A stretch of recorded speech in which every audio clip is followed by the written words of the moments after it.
What's going on, guys? Welcome to Grab the Remote. My name is Matt, and today we're going to be reviewing the new Blumhouse film, M3gan. Now, M3gan stars Allison Williams. She plays Gemma in the movie, and Gemma creates robots and other things, and she creates a robot called M3gan.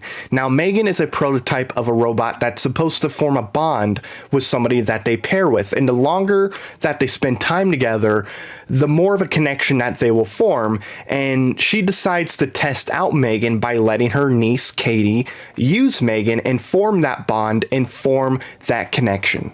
Now look, it's a horror film that comes out in January, right? So going into the movie, I was not expecting the greatest things. However, I did notice on Rotten Tomatoes, it had a very high score from the critics, which really surprised me. So right before I really went into the movie, I was like, look, I don't expect this movie to be good, but maybe it actually is, because critics are thinking that this movie is apparently good. What are my thoughts on M3gan now? So M3gan, is it a good movie? No, I don't think it's a good movie, but it is an enjoyable film. I had a fun time watching M3gan. It's stupid, but in a fun way, you know, like it's not one of those movies that are just so bad that it's bad and you can't have a fun time with it. You can have a fun time in M3gan. There's some really stupid stuff in this movie, and you've seen some of it in the trailers, but I still had a fun time. But I will say, I do think this movie would have been better if it was rated R.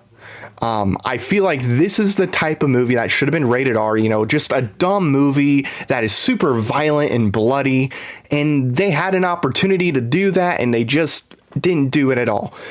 The acting in general, I didn't think was terrible. I actually thought the little girl that plays Katie, her name is Violet McGraw. I actually thought she was pretty decent in the movie. You know, normally you get a lot of these child actors and actresses, and they're not good. You know, but they're kids, so it's not the end of the world.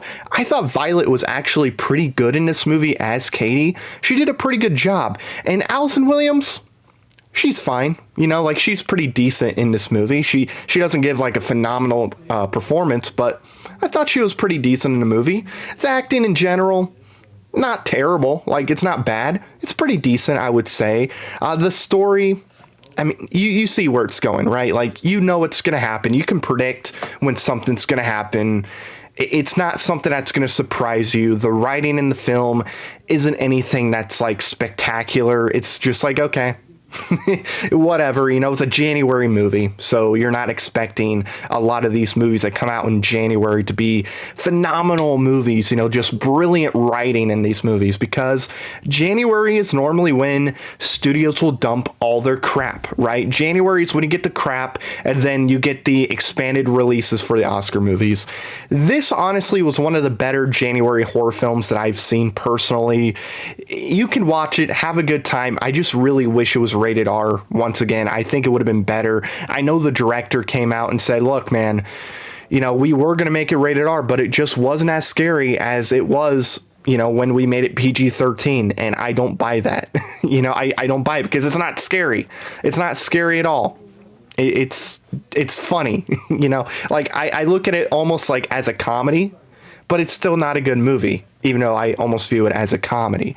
So at the end of the day, it's not a movie that you're going to hate yourself watching. I think you can go into this movie, watch it, have a decent time. You know, there's worse movies that are going to come out this month, I'm sure.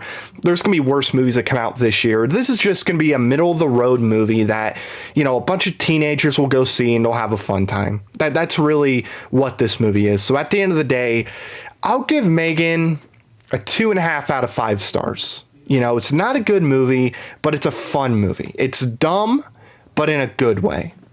So that is my review for M3gan. Have you guys seen M3gan? Let me know in the comments down below. Thank you so much for watching this video. If you're new, or if you haven't already, I would really appreciate if you would click that subscribe button. We're going to be doing more reviews on this channel. We're going to be uploading content weekly. You know, I don't know how many times we're going to upload, but we're going to upload weekly. That's what I'll say. So make sure you subscribe to the channel, like this review, because it does help a lot. If you like the review, it will spread in the algorithm more. So please give this video a thumbs up. Let me know your thoughts on M3gan in the comments down below. And until next time, I've been Matt, and we'll see you next time. Bye-bye.